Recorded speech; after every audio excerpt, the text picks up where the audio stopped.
Pais queridos, eu quero meditar com você a respeito de alguns versículos, mas eu quero falar agora de Lucas capítulo 22. Um pouco antes de Jesus ir preso, ele vai com os discípulos ao Monte das Oliveiras. Ele deixa 8 lá embaixo, sobe com 3 e ele faz uma declaração, um desabafo. Ele fala: a minha alma está angustiada a ponto de morrer, estou angustiada até a morte. E era um momento de tanta tristeza que os discípulos também ficaram tristes. O coração dos discípulos transbordavam com a tristeza de Jesus.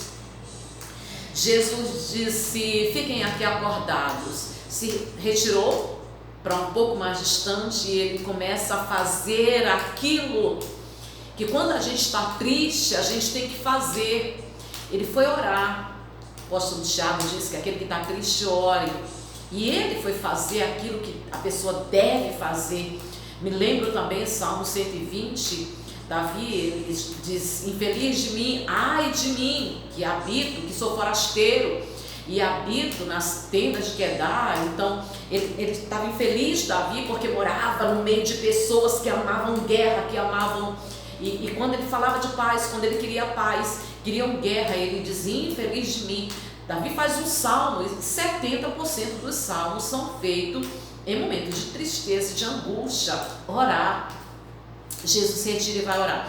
Volta algumas vezes, reclama com os discípulos, e eu quero falar sobre essa reclamação. Ele diz assim: vocês não podem ficar acordados comigo nem uma hora, vigiem e orem para que vocês não caiam em tentação. Porque eles estavam fragilizados com as emoções, a flor da pele. O próprio Jesus estava cheio de emoção humana. E quando ele fala vigie para que vocês não caiam em tentação, é porque o adversário, é porque Satanás, ele vê uma oportunidade quando nós estamos fragilizados e cheios de emoção humana. E foi o que aconteceu, né? Pedro pegou Jesus e os outros fugiram. E Lucas, mais precisamente no versículo 45, Lucas diz assim: que Jesus voltou e encontrou eles dormindo de tristeza. Isso me chama muita atenção. Quando a gente está muito triste, algumas pessoas choram, mas choram até não aguentar mais, até ela acreditar que ela não tem mais lágrimas para chorar. Mas a grande maioria fica paralisado pela tristeza. É como se a tristeza paralisasse, drenasse toda a força e todo o ânimo, e a pessoa só quer dormir, na esperança de que quando ela acordar as coisas vão estar melhores. E ela quer dormir, fechar os olhos, se desconectar, esquecer de tudo e de todos, apenas esquecer daquilo que está acontecendo, de tudo aquilo que ela está passando. Sabe, a gente não pode ignorar o sofrimento de ninguém. A dor do outro, cada um sabe a intensidade da sua dor. A de Jesus era tamanha, ele estava num nível de estresse tão profundo, tão extremo, que ele chegou ao ponto que a medicina chama de hematidrose, o sangue misturado com suor, de profunda, de intensa tristeza e angústia. Cada um sabe a intensidade da sua dor. Os discípulos também estavam, sofrendo, mas eles não tomaram a atitude correta de orar. Às vezes não é porque você não entende a dor do outro que você vai ignorar ou desprezar. Eu fico pensando em João capítulo 11, quando Jesus ele vai à casa de Marta e Maria ressuscitar Lázaro. E Jesus chorou. E eu não entendo. Eu, Suzana, não entendo. Eu não entendo como Jesus chora por alguém que ele vai ressuscitar alguns minutos depois. Como que ele chora por alguém que ele já havia dito que estava dormindo, que ele ia despertá-lo? E eu, Suzana, não entendo. E eu tive uma experiência ontem. Eu atendi uma senhora pelo telefone e ela me falou a respeito da dor da alma dela. E a princípio eu não entendi, mas embora não entendendo, eu não ignorei. Eu fiz aquilo que é a minha e que é a nossa obrigação. Eu amparei aquela mulher, dei uma força para ela e pedi que eu pudesse ir na casa dela para a gente conversar pessoalmente. E a dor dela estava sendo ignorada por outras pessoas e parentes, né? Fica sofrendo por causa... Ela morou quase 2 anos com um senhor. E esse senhor, agora recentemente, mais precisamente há 4 meses, ele foi embora de casa e morava apenas eles dois. Ele foi embora de casa. Então, as pessoas falam assim, fica sofrendo assim, morrendo por causa de uma pessoa, por causa de um homem, vá aproveitar a vida e essas coisas todas, né, que você já sabe. E lá no meu consciente, eu não falei assim, mas eu não compreendi a dor, o sofrimento daquela mulher, por causa de alguém que ela morou quase 2 anos. Eu fui na casa dela e sentada diante dela, ficou claro o que ela sentia. E ela falou uma coisa muito interessante, ela disse assim: na adolescência e na juventude, quando você se junta a uma pessoa, é amor ou paixão. E dos 30 aos 45 é interesse. Você quer alguém que te ajude nas despesas, nas contas, que te ajude, é interesse. E ela disse, na minha idade, ela é uma senhora da terceira idade, ela disse, na minha idade é companhia. E aí eu entendi, ela não quer ninguém, ela perdeu a companhia dela, ela não quer aproveitar a vida, ela perdeu a companhia dela, e eu fui entender claramente o sofrimento dela.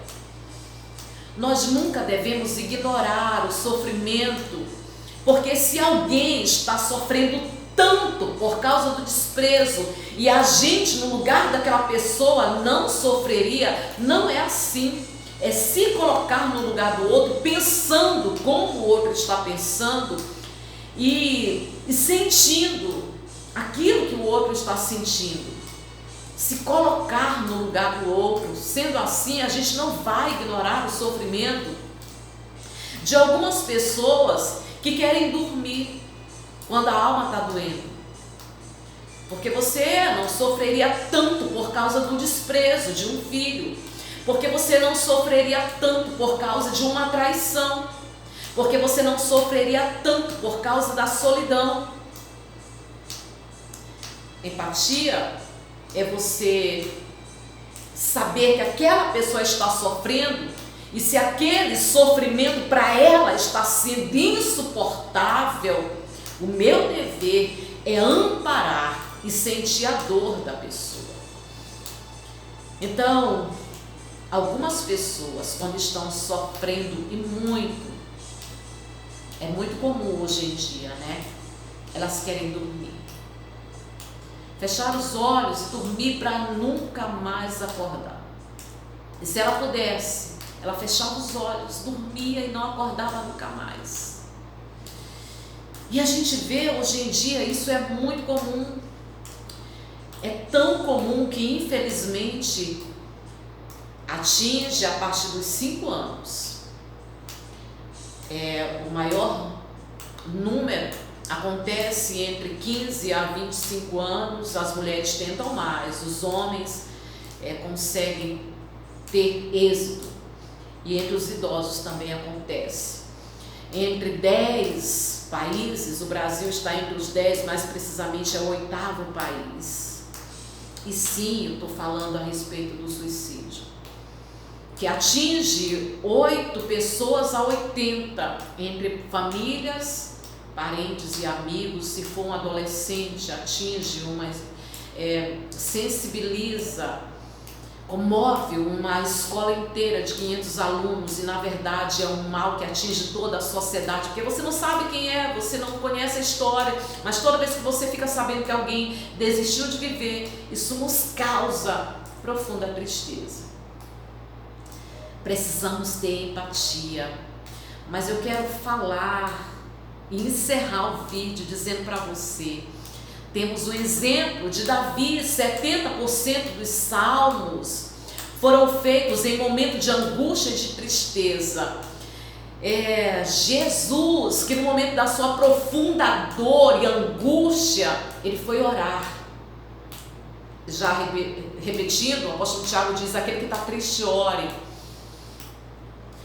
Quando você não tiver vontade nenhuma de orar, é quando você mais precisa.